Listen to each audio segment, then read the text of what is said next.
Hi guys. Hold on.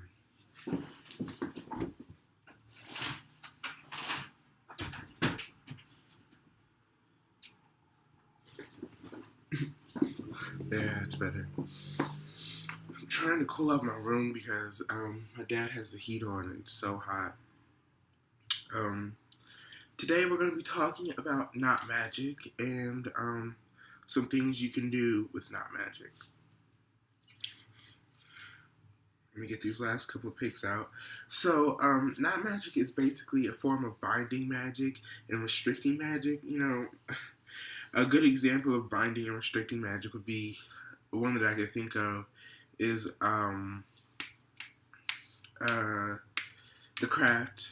In The Craft, there's that whole scene where one girl is trying to bind the other girl. I forget the name. I wasn't really into that movie. But so binding magic is usually done with threads. Um, Not magic is usually done with thread. I also call it weaving magic because I actually do a lot of spells where I weave things together in a circular motion or in a shape or in some way, shape, or form, and those weavings have a meaning. It's sort of like a web weaving type design. So this is fabric. I like to use fabric for my most of my uh, not magic. Weaving, I do actually use thread. Leo, move your tail. Oh my gosh. So weaving, move your tail.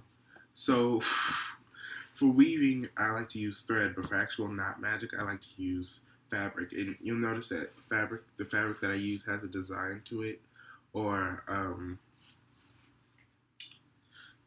some of them have a funky design to them for a specific reason. Some of them are just colored, and the type of fabric that I use might also play a part in it too. And just the colors.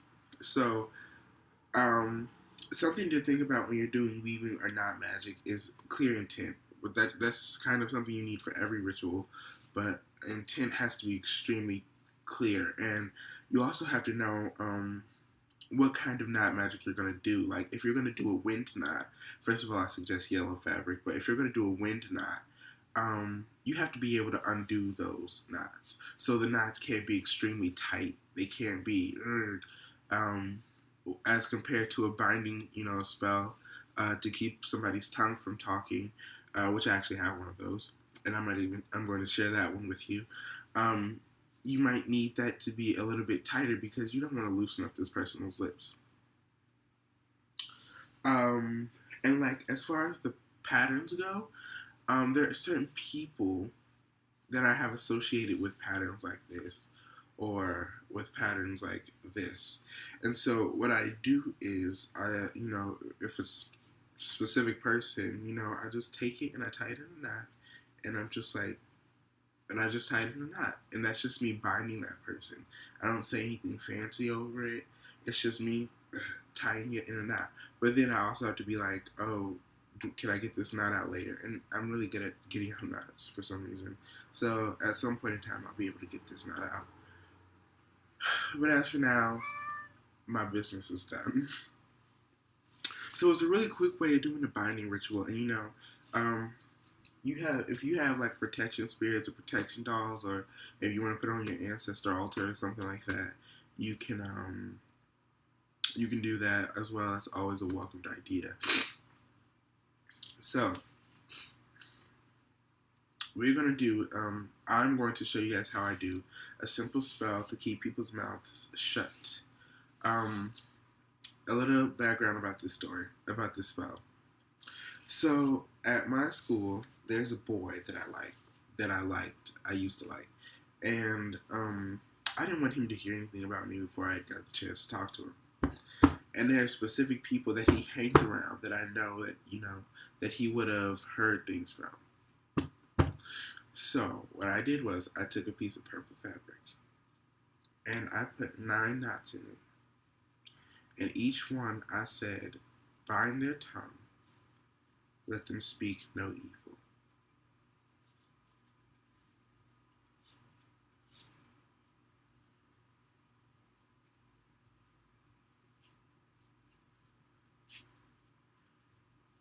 Bind their tongue, let them speak no evil. And I went on and I did this 9 times. So you guys just do it 9 times too.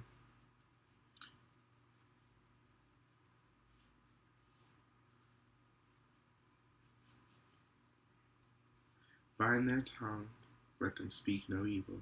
And you just keep doing this until, either you reach the end of the knot, or you've bound until you reach the end of your fabric or your rope, whatever you're using, or until you have done 9 knots.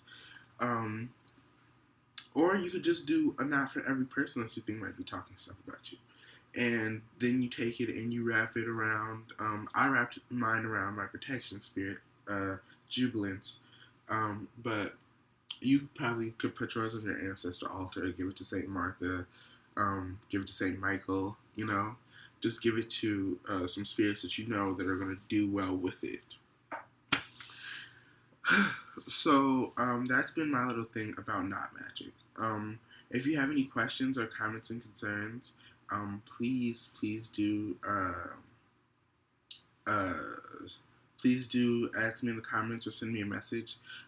Don't be afraid to reach out. I will always respond. I might not respond when you first send the message, but I will respond when I check my messages, or when I get the message. And it's my personal belief that if I don't respond when you first got it, when you first sent it, I wasn't meant to get it then, but I was meant to get it when I got it. So blah blah blah. Thank you guys so much, and blessings. Ashe, ashe, ashe.